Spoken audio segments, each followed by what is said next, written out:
बिस्मिल्लाहिर्रहमानिर्रहीम, अस्सलाम वालेकुम। बहुत बहुत शुक्रिया आप सभी का। एक रिपोर्ट मैं आपके सामने रखूँगा और जिस तरीके से जदीदियत है, नया दौर है, इंटेलिजेंस जो शायद अब तक लोगों के ज़रिए या लोगों की इस्तेमाल होती थी, वो अब मशीनों का जब इस्तेमाल या जदीद आलात का इस्तेमाल होगा तो यही सूरत हाल बनेगी। ताज़ा तरीन आदादुशुमार में रखूँगा कि आइंदा 5-6 महीनों के दौरान एक अंदाजे के मुताबिक 80% से ज़ायद नौकरियाँ मीडिया इंडस्ट्री समेत मुख्तलिफ शोबों से ताल्लुक़ रखने वाले जो लोग हैं या जिनकी वाबस्तगी है, वो अपनी नौकरी ख़त्म कर बैठेंगे या नौकरी से हाथ धो बैठेंगे। 2-3 वजूहात हैं, इसको बिल्कुल भी इनकार नहीं किया जा सकता, क्योंकि हम जिस फील्ड में हैं हम जानते हैं कि किस तरीके से इस चीज़ का उपयोग किया जा रहा है, कैसे इस चीज़ को इस्तेमाल में लाया जा रहा, और ये वजह आम शहरियों की या आम मुलाजमीन की छुट्टी की वजह बन रही है। मैं 2 चीज़ें आपके सामने रखूँगा। दरअसल एक रिपोर्ट सामने आई है, जो रिपोर्ट अमेरिका और ब्राज़ील के अंदर, यानी अमेरिकन बेस्ड एक ब्राज़ीलियन मुहक्किक है, तहकीक करने वाला एक शख्स है, जिसकी एक रिपोर्ट सामने आई और तहकीक की और अदादुशुमार भी पेश कर दिए, जिससे अंदाज़ा लग सकता है कि आने वाले 5-6 महीनों के अंदर बहुत अच्छी खबरें उन लोगों के लिए नहीं हैं जो मुख्तलिफ इंडस्ट्रीज से जुड़े हुए हैं या जहाँ पर टेक्नोलॉजी का ज़्यादा सहारा लिया जाता है।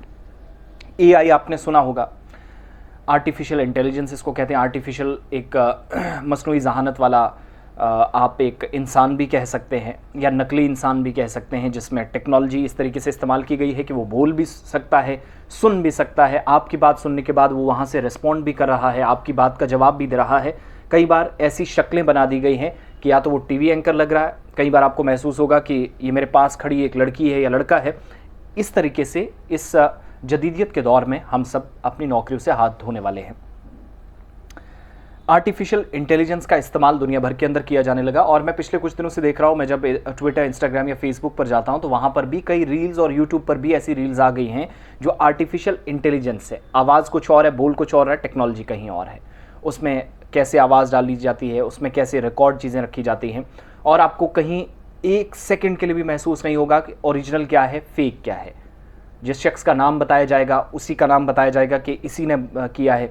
ये सारी सिचुएशन, इससे आप गुजरेंगे।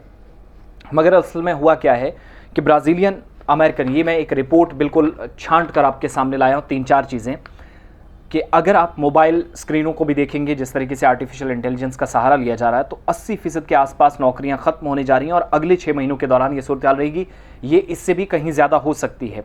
मीडिया रिपोर्ट्स और ये जो अमरीकी ब्राज़ीलियन मुहक्किक है, इसने इस बात का भी इशारा किया है कि मई में 4000 अफराद की अमरीका के अंदर छुट्टियाँ हुई। अमरीका के अंदर 4000 मुलाजमीन की छुट्टियाँ कर दी गई, जो आने वाले काफ़ी सालों के लिए हमारे सामने सबक है। मसनूई ज़हानत या जिसको आप आर्टिफिशियल इंटेलिजेंस कहते हैं, कंपनियां इसका बहुत इस्तेमाल कर रही हैं और अगर एक कोई मशीन 20-30-40 लाख की ले रहा है तो वो उसको सालों साल चला सकता है, वारंटी उसकी बड़ी है। वो उसी पर फोकस करके अपना काम आगे बढ़ा रहा है। जो वो 30-40 मुलाजमीन से ले रहा है वो एक आर्टिफिशियल इंटेलिजेंस से।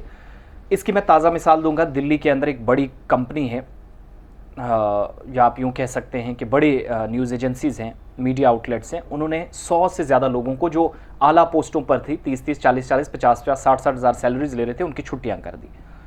हमारी जो जानकारी हमने अपने जो सोर्सेज हैं वहाँ तक पहुँचे, कोशिश की, तहकीक की, तो पता चला कि 2-3 चैनल्स बंद होना और एक बड़े चैनल से जो नोएडा से चलता है, उसने अपने जिस तरीके से मुलाजमीन निकाले हैं, उससे वाज़े इशारा मिल गया है कि आर्टिफिशियल इंटेलिजेंस इंसान को रिप्लेस करने जा रहा है।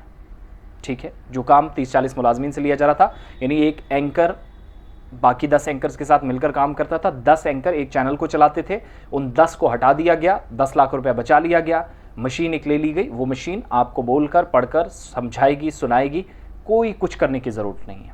आर्टिफिशियल इंटेलिजेंस नौकरियों के खात्मे का सबब बन रहा है और इस पर भारत सरकार ने भी फोकस किया है। आर्टिफिशियल इंटेलिजेंस का जिक्र बार बार वज़ीर-ए-आज़म ने किया, प्रधानमंत्री ने किया है। टेक्नोलॉजी में हम आगे जा रहे हैं, लेकिन इंसानी वसाइल कैसे ख़त्म हो रहे हैं, इंसान कैसे ख़त्म हो रहे हैं, नौकरियां और रोज़गार कैसे ख़त्म हो रहा है, इस चीज़ पर भी हमें तवज्जो देनी है। थोड़ा सा और आगे चलिए, मैं ताज़ा मिसाल रखूँगा ताकि आपको बात और गहराई के साथ समझ में आ जाए। मीडिया रिपोर्ट्स ये भी बताती हैं कि 2023 में 80,000 लोगों ने नौकरियां ख़त्म इनकी हो चुकी हैं। 3900 लोग AI की वजह से अपनी नौकरियों से हाथ धो बैठे, यानी तकरीबन 4000 के आसपास लोग जो हैं अमेरिका और बाकी मुल्कों के अंदर। दीगर वजूहात भी हैं, लेकिन सबसे पहली वजह जो है आर्टिफिशियल इंटेलिजेंस है। 4 लाख लोगों की नौकरियां साल 2023 के पहले 5-6 महीनों के अंदर ख़त्म हो गई हैं। Reason artificial intelligence. फरवरी में 2023 में गूगल और माइक्रोसॉफ्ट ने भी जहाँ पर बड़े बड़े प्रोजेक्ट्स लॉन्च किए, आर्टिफिशियल इंटेलिजेंस का सहारा लिया और ज़्यादातर कंपनियां इससे फ़ायदा उठा रही हैं और इसकी वजह से 4000 लोग अपनी नौकरियां मुख्तलिफ हिस्सों में, फिर अमेरिका के अंदर तो 80% के आसपास अगले 6 महीनों में लोग नौकरियां खो देंगे, बिलखुसूस बड़े इदारों के अंदर। ये ऐसा प्रतीत होता है, ऐसा महसूस हो रहा है और ये होगा। बड़े सनतकार जहाँ पर अफरादी कुव्वत बिल्कुल भी एक तरह से आप कह सकते हैं एक भी उनमें से कम हो, यानी मैं जो लोग काम करने वाले वहाँ थे, लेबर थी, वो अगर एक भी कम हो जाए तो काम नहीं चलता था। लेकिन अब वहाँ पर रोबोट लगा देंगे, आर्टिफिशियल इंटेलिजेंस का सहारा ले देंगे, तो आपकी और हमारी ज़रूरत ही नहीं है कंपनी को। इस बात का ध्यान रखिएगा। एक तरफ मुल्क में न्यू इंडस्ट्रीज़ की हालत भी अबतर है, तो दूसरी तरफ हम आए रोज़ न्यूज़ चैनल्स के ऐलानात भी देख रहे हैं। उससे आप वाज़ेह अंदाज़ा लगा सकते हैं कि किसी की इस जानिब कोई तवज्जो ही नहीं है। तजाद क्या है? मध्य प्रदेश, छत्तीसगढ़, राजस्थान, तेलंगाना जैसी रियासतों के अंदर, मुल्क के अंदर भी इसी साल जो है आम इंतखाबात होने जा रहे हैं। अगले साल आम इंतखाबात हैं, इस साल असेंबली इंतखाबात हैं, जलसे हो रहे हैं, सारी चीज़ें देखने को। लेकिन आर्टिफिशियल इंटेलिजेंस पर कोई बात नहीं कर रहा। मैं आपकी राय ज़रूर जानना चाहूँगा, क्योंकि मेरे साथ जितने लोग जुड़ते हैं, कहाँ से हैं, कैसे, मैं एक एक करके रिस्पॉन्ड करने की पूरी कोशिश करूँगा। और माजरत, माफ़ी उन तमाम लोगों से जिनको मैं कहीं जानबूझकर मैं नहीं करता, लेकिन कोई चीज़ गलती से छूट जाती है। लेकिन बाज़ लोगों को मैं वापस लिखता हूँ और जैसे जैसे वक्त मिलता है पहले आपके कमेंट्स, आपकी बात सुनता हूँ। आर्टिफिशियल इंटेलिजेंस, मसनूई जहानत का या जो नकली चीज़ों का और टेक्नोलॉजी का सहारा लेने से इंसानों की ज़िंदगियों पर असर क्या पड़ेगा, पहला सवाल। और दूसरा, ये नौकरियां जो ख़त्म हो रही हैं, मुतबादिल क्या है और होना क्या चाहिए। 2-3 तजावीज़ और सवालों के साथ मैं आपको छोड़ कर जा रहा हूँ। और BBC जैसे आप बड़े इदारे, ब्रिटिश ब्रॉडकास्टिंग कॉरपोरेशन, दुनिया के सबसे बड़े मीडिया आउटलेट्स में एक ये भी था, उसने भी जब 450 से ज़्यादा लोगों की छुट्टियां कर दी, तो आप अंदाज़ा लगाइएगा कि सिचुएशन इससे भी अबतर होने वाली है। और हिंदुस्तान के अंदर भी ये सिलसिला चलेगा, काम चल भी रहा है और इस बहरान से निपटना अब हमें खुद अपने लेवल पर कुछ करना होगा। ऐसी मालूमात इकट्ठी की जाएंगी, शायद बहुत सारे आर्टिफिशियल इंटेलिजेंस के ज़रिए आप तक खबरें पहुँचेंगी, तबसरा, तज्जिया। लेकिन गूगल और सॉफ्टवेयर, फिर उसके बाद BBC जैसे इदारे अगर छुट्टियाँ कर सकते हैं, तो बड़े इदारों में हज़ारों लोगों की नौकरियाँ ख़त्म होने वाली हैं।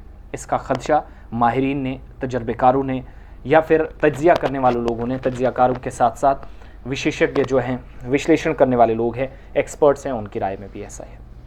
आप अपनी बात ज़रूर रखिएगा, मेरे सवाल का जवाब भी दीजिएगा और आप क्या सोचते हैं कि यहाँ से मुतबादिल क्या है। जदीद दौर में हम दाखिल हुए हैं, जदीद आलात का इस्तेमाल ज़रूरी है, लेकिन इससे बचेंगे कैसे, ये भी सोचना है। बहुत बहुत शुक्रिया।